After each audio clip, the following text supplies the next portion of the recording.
your favorite villain? My favorite villain? I kind of like Diddy. When people say I'm a troll, I say, I don't know why you're saying I'm trolling people. I'm doing what you've conditioned me to do. Jaguar Wright has issued a sharp and intense reaction to 50 Cent's documentary on Diddy, saying the version released on Netflix barely touches the real depth of the story. She claims that what viewers saw is only a small slice of what truly exists, suggesting that major accounts, important recorded statements, and significant industry moments were intentionally left out. According to her, the deeper material was held back on purpose, and the platform chose not to go further, leaving much of the larger truth still concealed. It was done too well. It left out too many things.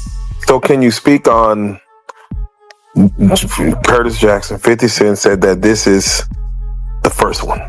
I'm he said sure. that there's hundreds of hours of more footage. I'm sure there was hundreds of hours of shit that was confiscated from all of Diddy's homes in that HSI raid that never made it to the trial.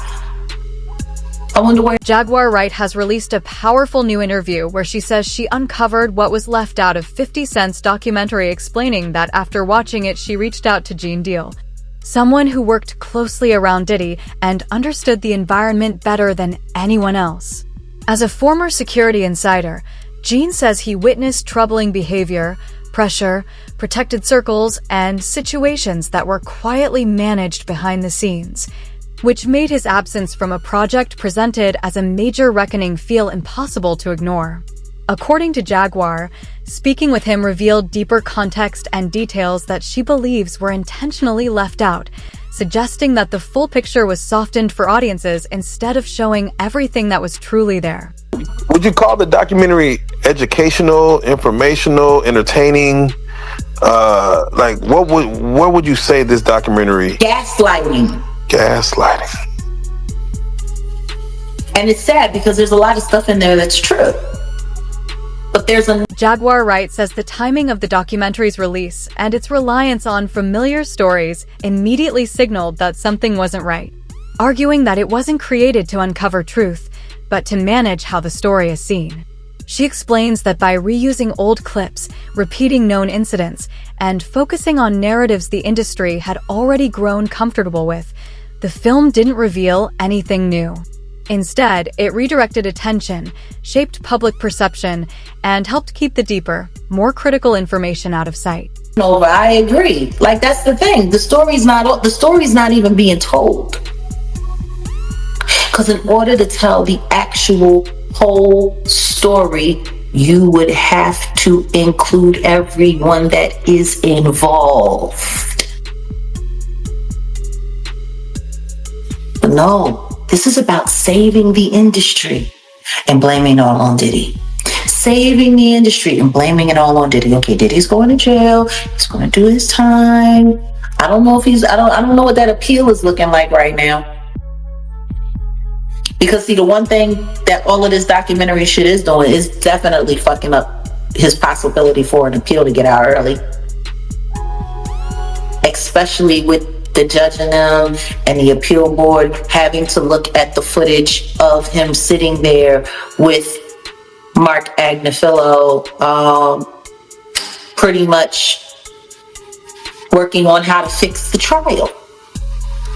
And for him to be watching the feds watching him. Yeah, film me, the feds. Wow. Jaguar Wright points out that major outlets reportedly held on to footage of serious incidents involving Diddy and Cassie for years before it was ever shown publicly. And she questions why meaningful action only seemed to occur after the window for legal accountability had already passed. She says the documentary avoided addressing this issue altogether, skipping past what she views as the most important question. If there were claims of a large-scale investigation around Diddy, then why weren't the other key figures, associates, and decision-makers who may have been part of the wider system openly examined or discussed, leaving the bigger structure behind the situation unexplored? What they needed to do in this documentary, the whole objective of this documentary was to blame it all on Diddy. The devil made me do it, blame it all on Diddy, and the rest of the industry is nothing like this. Like when Curtis Jackson sat there in his interview with Robin and sat there and said, I did this because I don't want people thinking that the hip hop community is okay with this kind of behavior. I don't want them thinking that, we're just going to be silent while all of this is going on. Like, we're okay with this kind of behavior. And my thing is,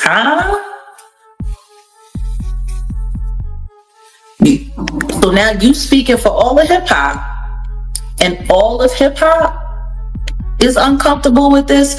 Meanwhile, you got people like Ja Rule who, on the low key, allegedly, Gene Deal has exposed for having his own nude tryst freak-offs with Diddy. In that courtroom.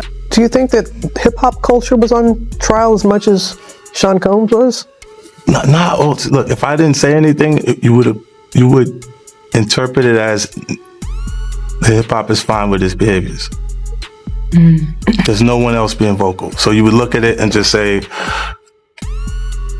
because that mind your business, or let me not say nothing about nothing, or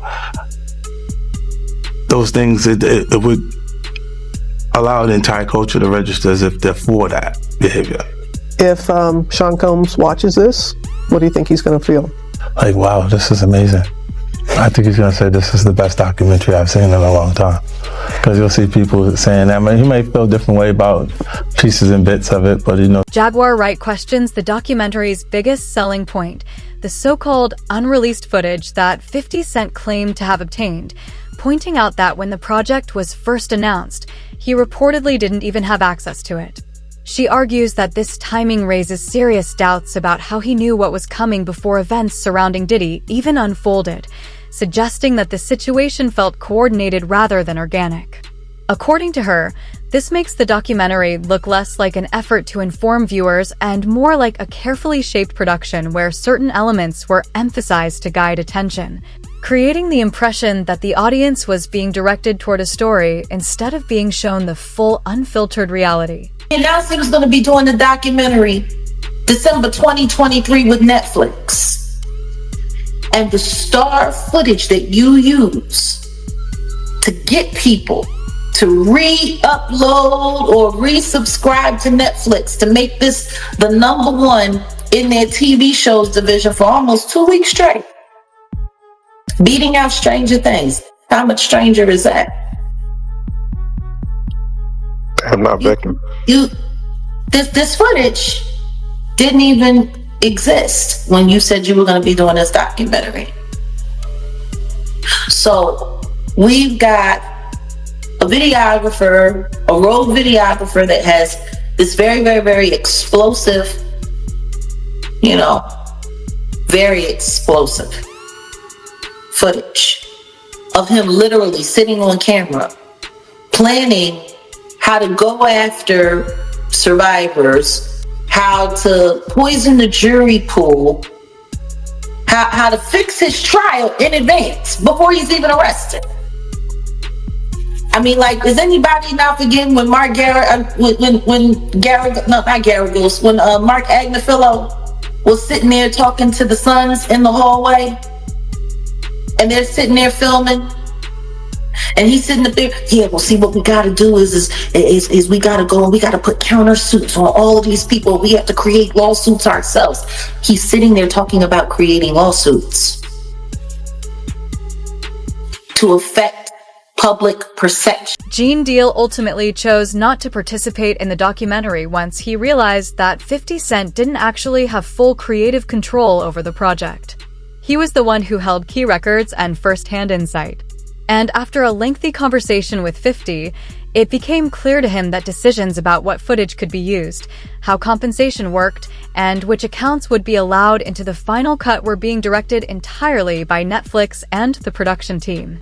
Seeing that the story would be filtered, limited, and shaped rather than presented in its complete form, Gene decided to step away, leaving what he believed to be the deeper version of events left unspoken. Spared no cost in doing this because he wanted to tell the story, and he wanted to tell the story like it was supposed to be told and everything like that. I said, yeah, okay. So then the director.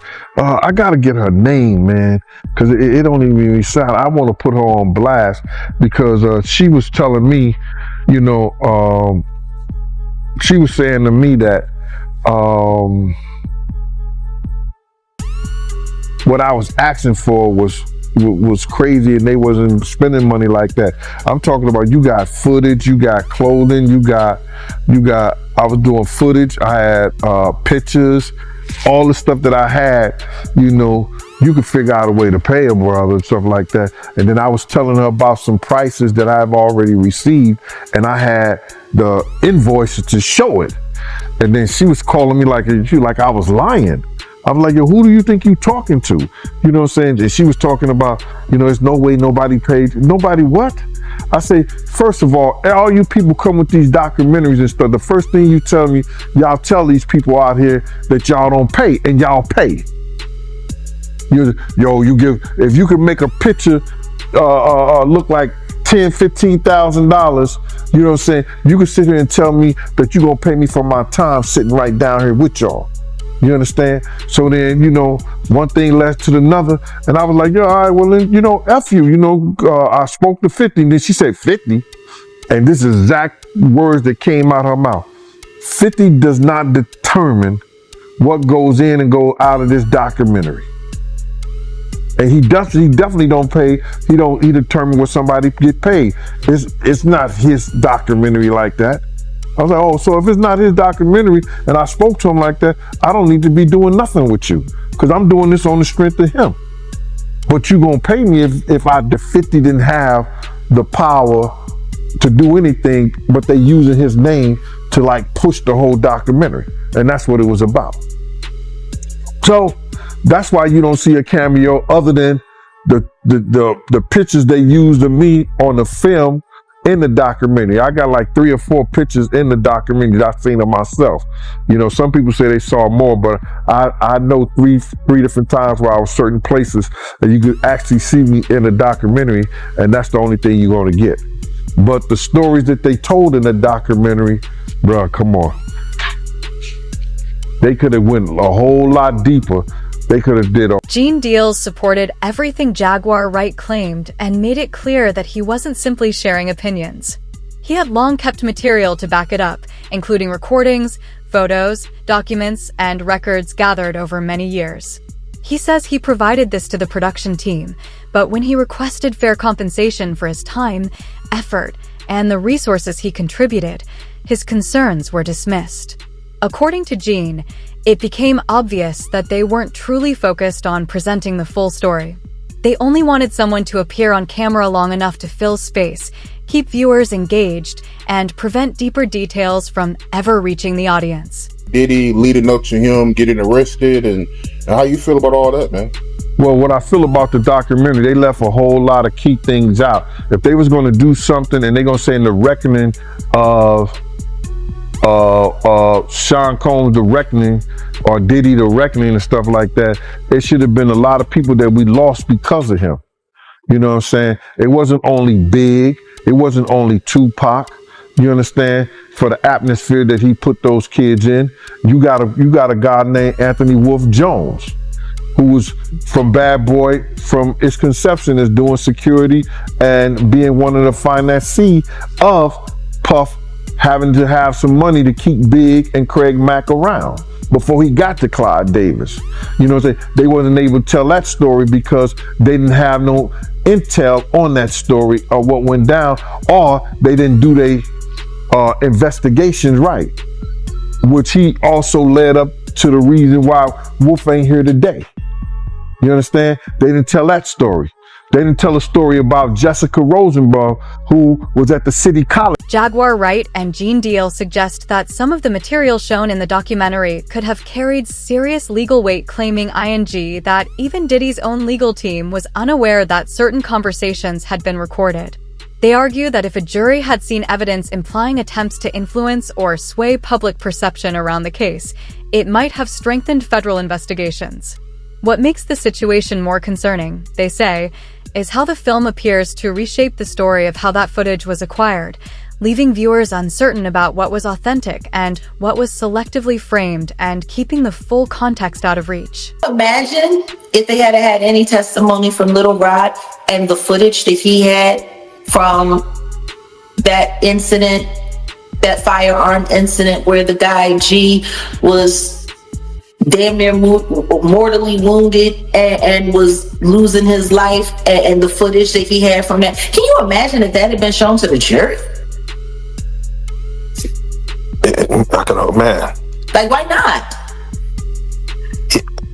If it was available for them to get it from Little Rod to put it in a documentary, and Little Rod hasn't gone to trial yet, then why in God's name hasn't any, why did any of this make it to the feds?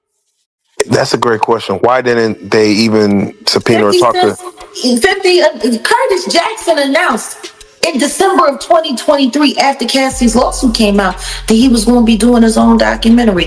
Isn't it very clever that all of this, alarming and stuff didn't come out of his documentary until almost 6 months after his verdict came in? 2 months after he had been sentenced? It was almost as if they were holding the documentary to not get in the way of his trial.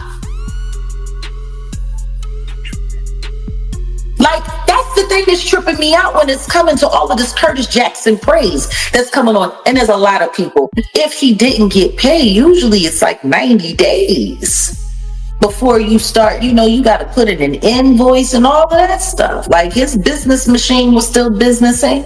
You telling me nobody around him. That sounds like that sounds like a setup to me. Sounds like a setup. It sounds like a setup to me. And when you think about the fact that, another conversation that we've been having, a lot of people aren't paying attention to the money behind the machine. BlackRock, Vanguard, owners of Diageo, the company that Diddy tried to go after and had to settle out of court for, with sealed findings, and nobody really knows how that turned out before his life got turned upside down and HSI came in raiding, grabbing all kinds of evidence and all kinds of stuff. They're part owners in Netflix. Did you know that? That's information. The very company that has allegedly been going out of their way to work with the higher ups to make Diddy's life a living hell have a stake in the platform that's now ruining what's left of his reputation worldwide. The one thing the documentary unquestionably affected, according to critics, was Diddy's chances on appeal, as previously unseen footage appeared to show behind-the-scenes conversations and strategic discussions with his legal team that could place him in a difficult position.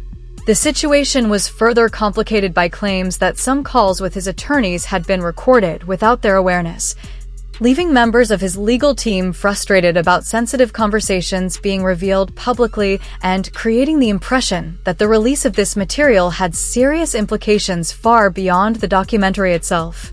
Is awful that Diddy owes his life to Mark Agnifilo, literally his life, because he could have gotten life in prison were it not for Mark Agnifilo, his defense lawyer, who had a brilliant strategy.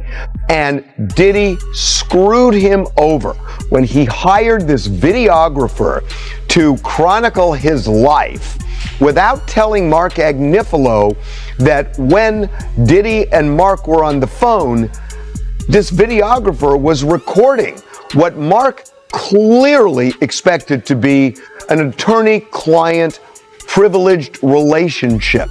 Now, it is true that the client holds that privilege, the lawyer doesn't, but Mark's clear expectation was that this was a private conversation. These were private conversations, and that he and Diddy could talk openly, and Mark could talk to Diddy not just as a client, but as a person, and tried to guide him in a time leading up to his arrest. And unbeknownst to Mark Agnifilo, Diddy has got this guy recording the conversation as he's sitting there saying, "You are screwing this up. You are messing up this case. We're losing." And knowing that that's on tape. And it's almost like he's performing. The documentary also placed serious attention on Diddy's legal team, suggesting that they may have been aware of key information that was never fully addressed, and critics argue that if the footage demonstrates prior knowledge without proper response, it could potentially open the door to reviews, suspensions, or formal inquiries into their conduct. According to the narrative presented, Diddy himself allowed this material to be handed over to Netflix, which ultimately placed his own attorneys directly in the public spotlight and raised broader questions about who knew what and how much of it had been kept from view. The truth is, they should all be under review by the bar associations that they're registered to. All of their licenses should be up for termination. With the shit that we saw in that documentary, with the way Mark Agnifilo was sitting there talking about filing lawsuits, filing fake lawsuits, creating all kinds of hoopla. That shit was on film. Lawyers ain't supposed to be talking that shit. Yeah, those are strategies that you're not supposed to actually see. Strategies? Hey. Shit is against the law. It's against the fucking law. That's why that black lawyer that left said, I cannot sit here and represent this. I can't represent this dude with the kind of shit that they doing. He wasn't interested in putting his motherfucking license on the line. But you get a weirdo, one the so-called survivor like Nicole Westmoreland, who's willing to get on the stand and cry for Diddy. All of this is happening while Diddy is still in the middle of his appeal. And it's clear that his legal team is frustrated, now caught in a crisis created by material that was turned over to Netflix.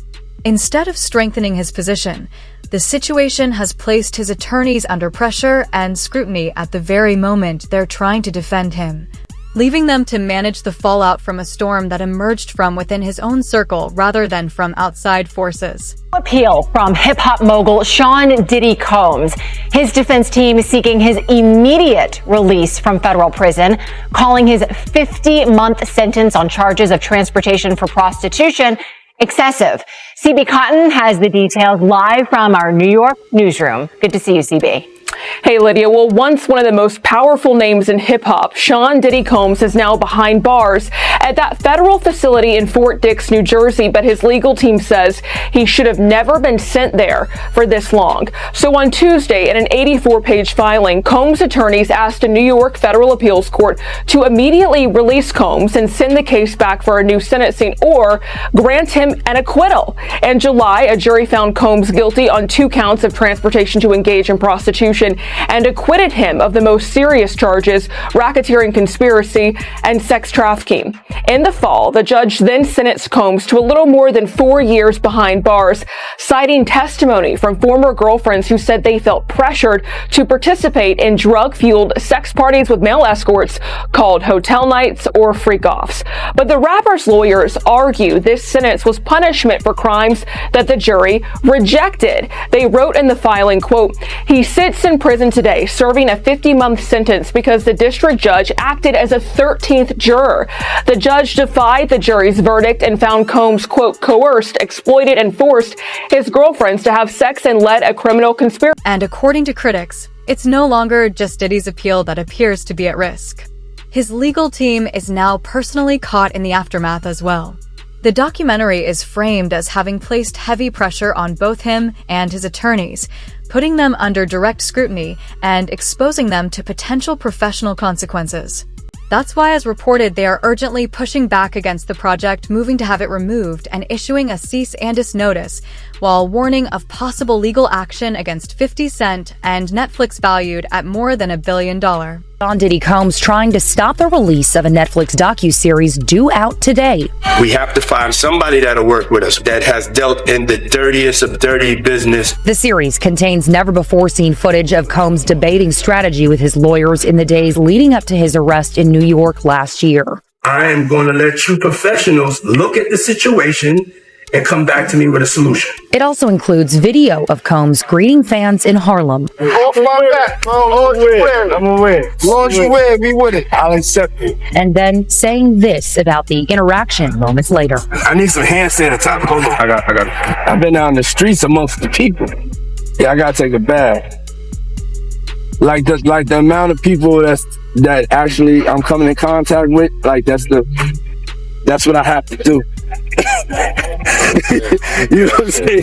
It's like 150 hugs. Now Combs' lawyers are demanding Netflix pull the series, threatening legal action, claiming Netflix is using stolen footage that was never authorized for release as part of what they call a shameful hit piece. The series is executive produced by Combs' longtime rival, Curtis 50 Cent Jackson, and director Alex Stapleton, who said, quote, "We obtained the footage legally and have the necessary rights," end quote. Before the cease and desist demand was sent yesterday, Stapleton and Jackson sat down with our Robin Roberts to discuss the series. How do you respond to people who say that it's more about the disdain that you have for Sean Combs than it is for giving the victims a platform? Jaguar Wright also claims she uncovered exactly what Netflix chose to leave out of the documentary, saying that several key accounts and behind-scenes moments were intentionally removed from the final cut.